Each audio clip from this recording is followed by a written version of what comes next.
Hello everybody, this is Tfcon, and welcome to your What's Happening Wednesday Transformers News Update video. So once again, in front of me I've got a load of things that I found on the internet that I think you guys might be interested in, and I'm going to know what's happening with this YouTube channel, where, as I say, I've managed to get some of the Fan Home Optimus Prime sections done. I'll definitely put one of them up later, and I've got the blocky Sharkticon, as well as a few other things coming up later as well. Right, let's kick off with something. If you can't make TF Nation in the UK, because of course you're in a different country, here's something else that you might want to go to. This is the New Jersey Collectors Con. This is the same time, the same weekend, August the 9th and 10th. And again, there's loads more information on their particular website, and you can also find out more on TFW 2005. Now, I've never been to one, but of what I've seen and read of and heard of the last few, they've all been very, very good. So yeah, if you're nowhere near the UK, then you can head over to there perhaps. Who knows? Right, Cyberworld, again, we had a look at Chop Shop the other day. This time we're going to look at Off-Road Bumblebee. So once again, guys, these are new. The cartoon isn't even out yet. Yes, they're basic. Yes, they're more aimed at the younger generation, but they still look to be quite a lot of fun. What I like about it is there's loads of 5mm ports still all over these. So of course that means they're going to be fully compatible with blast effects, with weapons, with everything. And of course that means you can interchange, and maybe you've got a younger sibling who's going to play with these, they can use and share the accessories with the older versions of what these particular figures as well. But there you go, that is a new Cyberworld Bumblebee. Again, cartoon hasn't even started yet, and we've got a couple of versions of Bumblebee out already. Not surprised with that, to be honest.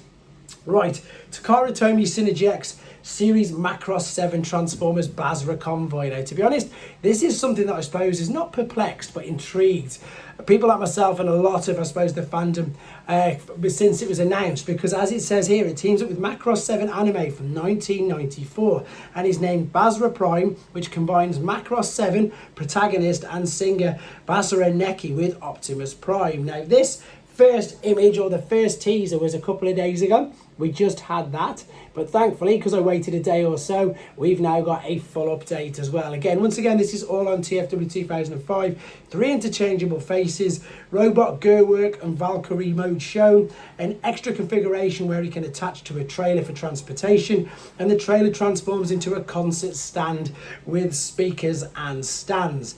Very much Rodimus Prime G1 toy. You'll think, again, maybe you'll agree with me on this, I'm not too sure, but there's the trailer, there's the ship, so it looks to me, as I say, like Rodimus Prime. So there, of course, is Basara Prime, the Optimus Prime, with the guitar in question. That's sort of like a gear walk, but it's not, it's the jet in the transporter mode they were on about. There's the stand. Now that is definitely Rodimus Prime from Generation 1, apart from the fact they had the blast shields higher up on the stand, and of course they weren't speakers. There you go, you can see exactly what I mean with that particular image. That's the gear walk. I love the fact they've managed to get that in. Of course that does loads of things for homages. There's the trailer with the ship intact, and as I say, there's the 3 different faceplates. You've got to be getting Rodimus Prime G1 vibes from that. I 100% have. There is the ship, there's the trailer, there's the guitar, the faceplates and the gun, and once again there you can see all 3 modes. So there you go, it's actually coming to fruition. It doesn't say exactly when it's going to be out. I think pre-orders went up. Pre-orders begin Thursday the 3rd of July. So there you go. These images are just in time for the pre-orders to go live tomorrow. Right, here's another exclusive, which, to be fair, they've done this amazing. I found the majority of these images on Fans Hobby's Facebook yesterday, but since then, TFW 2005 have added this. So this is MB23C Hangman. This is a Tfcon Toronto exclusive, and what it is from Fans Hobby, you can see there.